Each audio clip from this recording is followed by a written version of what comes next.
the competitiveness versus spirituality of success. The information in this podcast, or the content actually, is from my book, Advanced Success Secrets. You can get a free copy of each of my 8 bestsellers at alexhammerbooks.com. That's AlexHammerbooks.com. I'm continually amazed with how competitive life is. It is brutally competitive, and the higher in life one goes, the more competitive it is. In fact, success is based on competition to an extraordinary degree. In my book, The Laws and Secrets of Success, there's a chapter entitled The Strength of the Ant. Basically, it discusses how ants can do phenomenally impressive things. For example, carry many times their body weight over distance. But that because other ants can do the same things, while it is phenomenally impressive, it is not unique. It is the same principle with humans. We can do incredibly impressive things and do, but lest we become overconfident in our own abilities, we really need to look around and see what others are capable of as well. Today I was watching the 2014 Winter Olympics. I was a very good athlete in college, but these Olympians are doing feats I am scared and intimidated even watching. The problem is, as detailed, ego bias. We're well aware of what we can do, but in order to feel more secure in an insecure world, and a lot of this insecurity is based upon this competitiveness factor, we have to downplay or ignore the abilities of others. Why is that? Anxiety.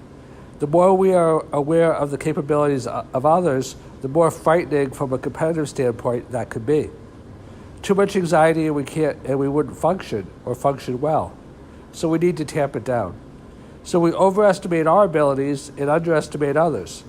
It may not be accurate, but the world feels a whole lot safer that way. This is a double-edged sword. Successful people look at the world more objectively.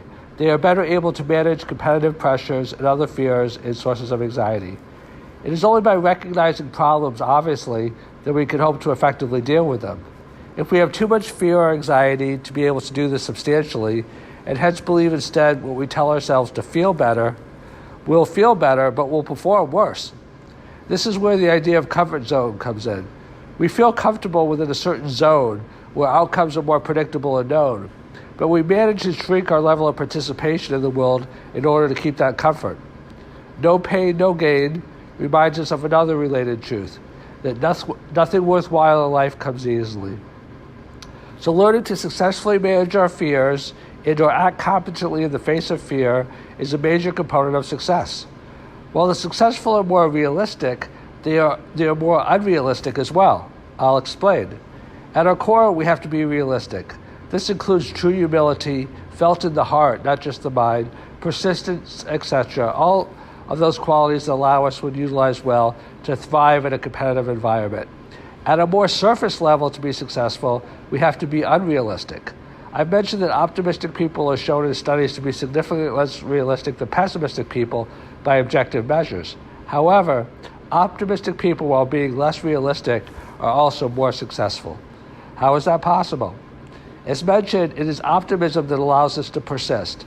If we consciously realized all the things that can go wrong and will go wrong, and how much pain and disappointment that might bring, we might well be afraid to ever get started.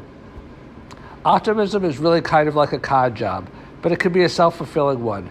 Things are never really as rosy or easy as an optimist might think, but the optimist, in believing that things will turn around, or eventually turn around and go in one's favor or direction, gotta love those silver linings, persists until eventually, if one is optimistic and persistent enough, things do tend to eventually go one's way. If you can hang in there long enough without giving up, or be able to continually make adjustments so that you can overcome obstacles. In regard to competition, animals kill each other physically for food, but humans kill each other psychologically. They take advantage of each other in relationships, in jobs, in the courts, and in a million other ways. The reason that birds of a feather flock together, quote unquote, in significant part, is because life is largely a power struggle or competition, if you like to think of it as such. And if you hung around with those much stronger than you, they would figuratively, quote, eat you for lunch, unquote. And if you hung around with those much weaker than you, there would be a lot less resources to gain, bargain, or negotiate for. So, for example, in marriages, people often match up on attractiveness or money, or trade attractiveness or other highly desirable traits for money. Life is constantly negotiation because life is constantly competitive. That is why rejection can hurt so badly. We need others to survive, physically, but also psychologically as well.